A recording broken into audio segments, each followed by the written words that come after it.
안녕하세요. 뉴스반장입니다.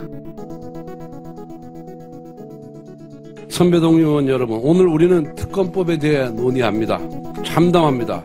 바로 어제 체포당한 대통령을 오늘 우리 손으로 특검법을 발의해서 수사하겠다고 하는 것이 정치 이전의 한 인간으로 해서는 안 될 일이라는 것을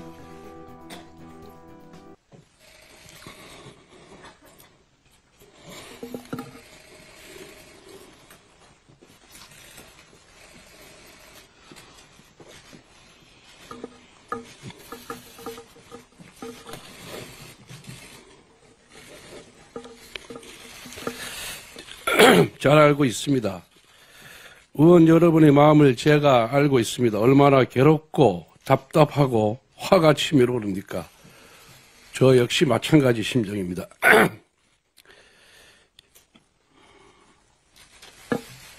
개인적으로 윤 대통령은 저의 오랜 친구입니다.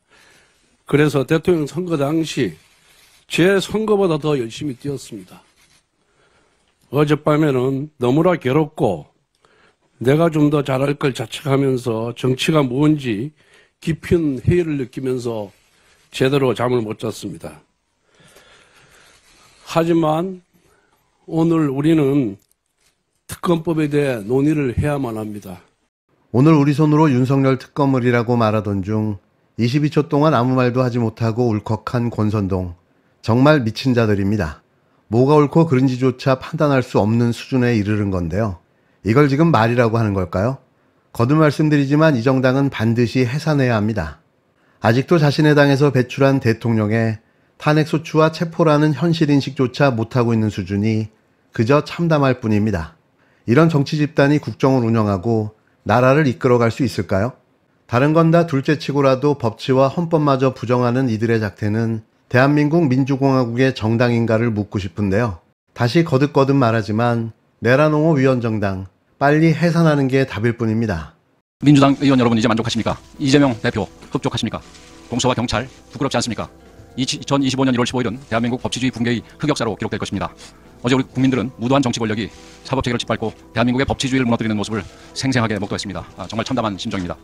자유민주주의 국가에서 법치의 핵심은 적법 절차 준수에 있습니다. 오랜 역사적 경험을 거쳐 만들어낸 절차를 준수하는 것이 인권을 지키고 체제를 유지하고 사회를 지탱하는 최선의 길이기 때문입니다. 여론이 사법을 압도하고 권력이 절차를 밟으면 이야말로 자유민주주의의 위기라 할 수 있습니다. 어제 공수와 경찰은 스스로 거대 권력 민주당의 부역자가 되어 법치 붕괴의 선봉에 섰습니다. 애당초 공수처는 내란죄에 대한 수사권도 없습니다. 공수처는 초법적인 존재가 아닙니다. 도대체 무슨 법적 근거로 대통령을 조사하겠다는 것입니까? 체포영장도 영장 집행과정도 온통 편법과 불법으로 얼룩져 있었습니다. 공수처법에 명기되어 있는 서울중앙지법이 아닌 서울서부지법에서 체포영장을 받아낸 것부터가 영장 쇼핑이라는 비판을 받고 있습니다. 심지어 중앙지법에 영장을 청구하려 했다가 잘 안되니 우리법 연구회 출신 판사들이 장악하고 있는 서부지법으로 갔다는 의혹까지 제기되고 있습니다. 1차 체포영장 당시에는 형사소송법 제110조와 111조를 무력화시키는 내용이 판사가 적어놓은 것이 심각한 문제로 지적됐습니다.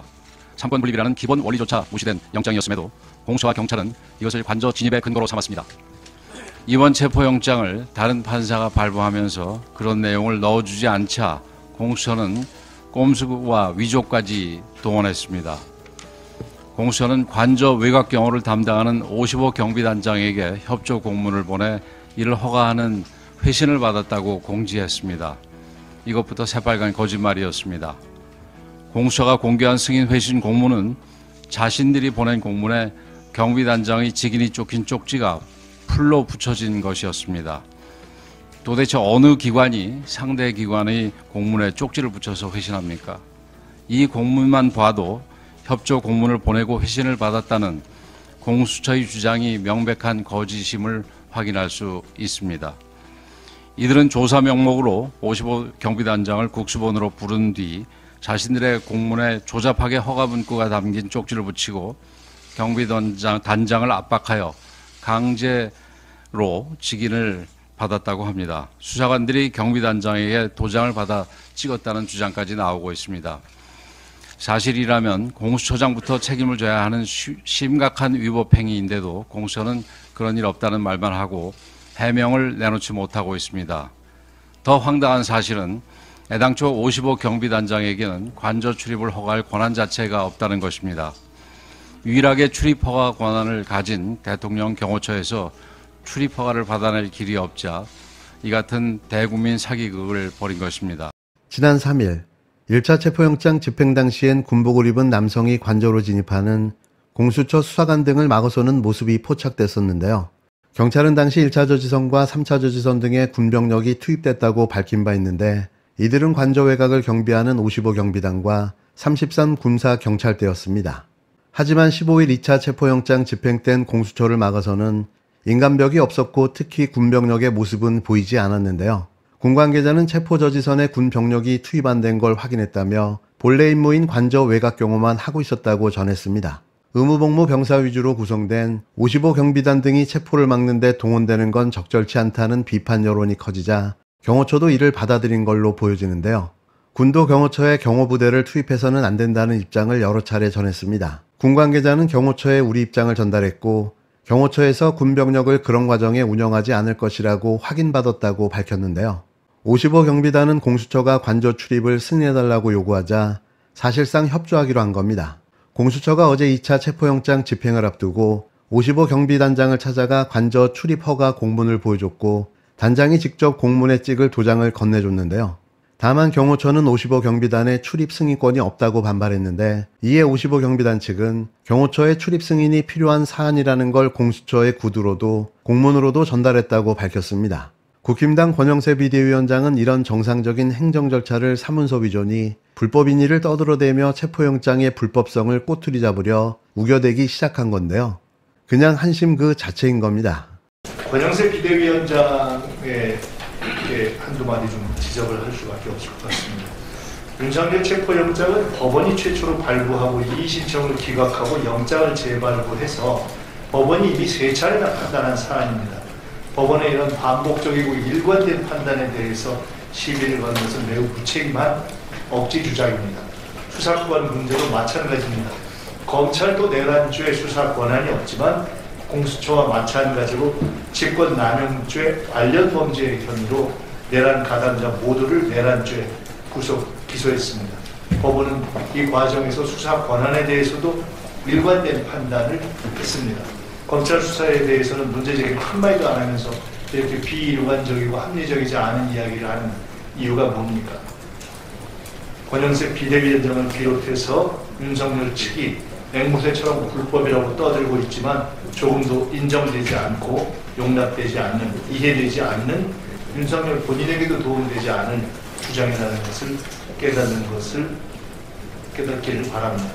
심지어 국민의힘이 어제 공수처장과 국수본부장 고발까지 했는데 이러한 모든 주장과 고발은 무고죄에 해당할 뿐만 아니라 헌법상 영장주의와 사법체계를 부정하는 위헌적 행태다 하는 점을 분명히 밝혀줍니다. 이런 가운데 국힘당의 좌충우돌 내란 옹호는 점입 가경으로 치닫고 있는데요. 정말 탄식이 나옵니다. 윤석열이 내란 우두머리 혐의로 체포된 어제 오후 국회 내란 진상규명 국정조사 특위에선 국힘당 의원들의 윤석열 옹호 발언이 끝없이 이어졌는데요.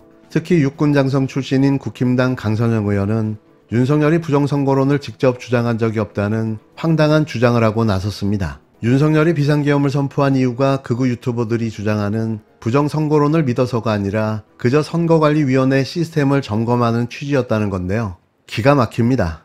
그동안에 대통령이 선관위 서버의 시스템의 취약성을 논의했지 거기에 부정선거가 있다라는 의혹을 직접 발언한 적이 있습니까? 근데 마치 우리 극우 유튜브의 부정선거 주장을 추정해서 계속 부정선거를 주장하다고 이야기를 합니다.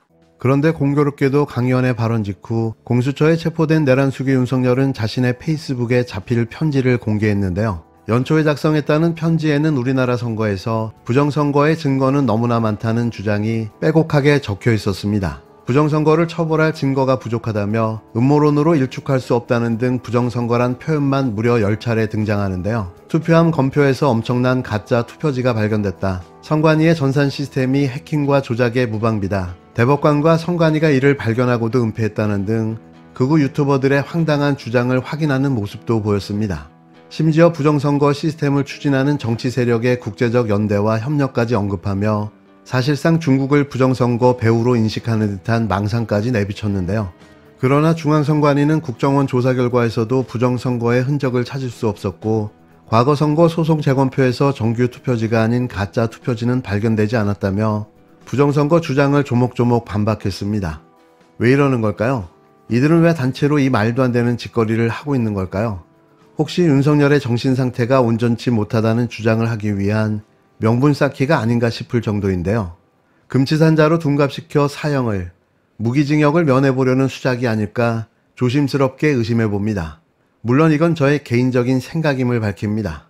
내란 우두머리 피의자 윤석열이 체포 구금되었습니다. 개인적으로나 국가적으로나 큰 불행이 아닐 수 없습니다.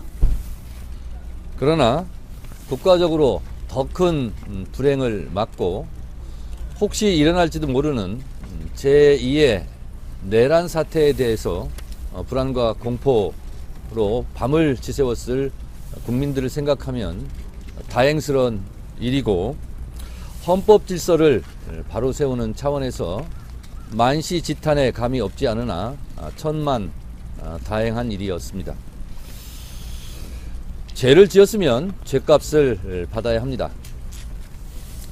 윤석열 내란 행위, 국헌 문란에 대한 헌법재판소는 이곳 헌법재판소에서 하게 될 것입니다. 지연된 정의는 정의가 아닙니다. 필요서 지켜온 헌법을 총칼로 파괴할 수 없다는 역사적 교훈을 이번 헌재 심판정에서 남겨야 할 것입니다.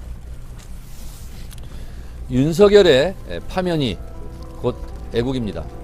신속한 재판을 통해 사법정의를 보여줄 수 있도록 최선을 다하겠습니다.